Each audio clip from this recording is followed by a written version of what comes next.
So, here's a subject people like to avoid. How should you set up your billing? After all, you aren't doing all this for free, right?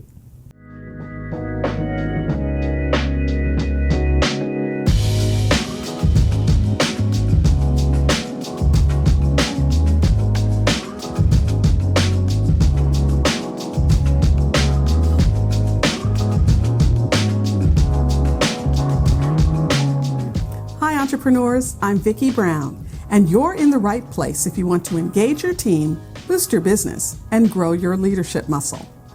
You know, organizing your billing and invoicing process is what's called a necessary evil, but it has to be done because without it, the life's blood of your business, cash, will just dry up. So the best thing you can do to make sure you're getting all the benefit of your hard work is to lock down your invoicing process as soon as possible. Honestly, this is a really easy thing to do. Just hire a bookkeeper.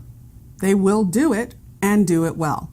And you won't have to worry about it or waste time operating outside your zone of genius. What's that you say? Easy for me to say? You can't or won't or don't want to hire a bookkeeper? Well, all right. There is another way. You could do it yourself. If you decide to go that route, though, here are some simple steps to keep you on track.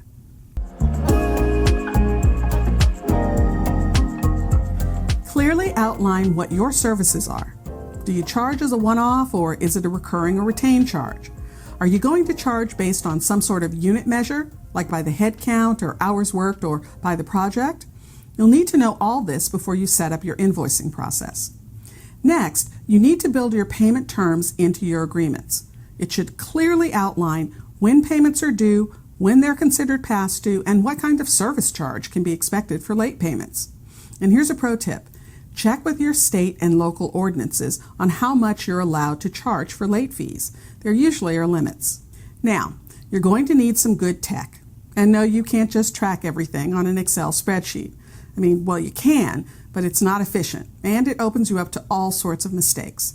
Trust me, get an application that's designed for accounting and invoicing. There are tons to choose from. Just a few are QuickBooks, HoneyBooks, Bill.com, why even Square and PayPal can be set up for ongoing invoicing. And remember, the goal is to automate as much as you possibly can. Let the software do the work, so you don't have to input the same information every time. Set up your services and their costs, enable online payments, because for goodness sakes, you don't want to be bothered with paper checks. And you should be able to email the invoices, because we also don't want to mail out paper versions of those. And in fact, most clients today don't want them either. Next, set aside dedicated time each month. You'll need time to work on invoices. And by the way, they should go out on the same day every month. That is, except for initial payments or deposits.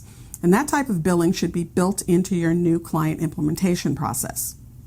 Then, set a regular day and time each month to collect, code, and deposit payments that have been made. Don't do this as a one-off. You get a check, you stop everything you're doing to code it in the accounting system, prepare it for bank deposit, and run to the bank, etc. That's a huge waste of time. Next, set a regular day and time each month to send past due reminders.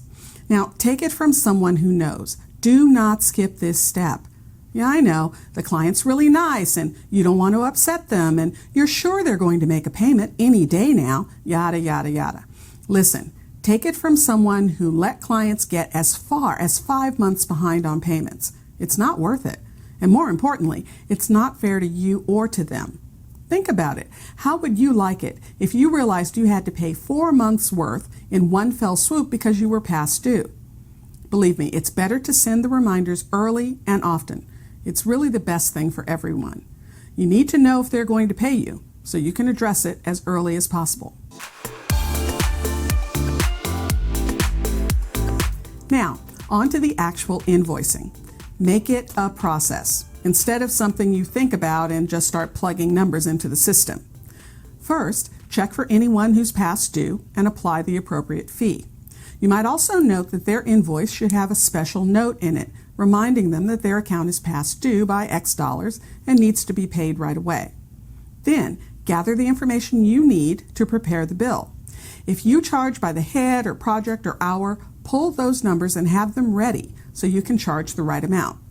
Also, it's a really nice touch to add any backup that's appropriate. So for instance, if you apply charges for things like sending FedEx packages to the client, include a copy of the FedEx bill. Once you've prepped the invoices, you should have some sort of cross-check process in place. Nothing looks worse than sending incorrect invoices. It's really embarrassing, and it makes your business look small-time and unprofessional. And last, but certainly not least, balance your bank account monthly. You need to know how much money you have on hand, and having that number actually be right is a huge help. With all this, you should be in good shape on the billing front. But remember, I haven't even begun to talk about you paying your bills and expenses each month. See, that's why my best advice is to get a bookkeeper. And do it now. If you found this information helpful, please subscribe and share. And if you're struggling with how to get your business off the ground and what comes next, check out the Leader's Journey Business Builder. I designed this completely free video series to help you with figuring out who your customer is and where to find her, how to sell without selling, how to package and deliver your service, and much more. Check it out by using the link leadersjourneyexperience.com. And remember, your inspired leadership is the secret sauce to having a high-performance team and a wildly successful business you'll love. I'll see you next time on Leader's Journey.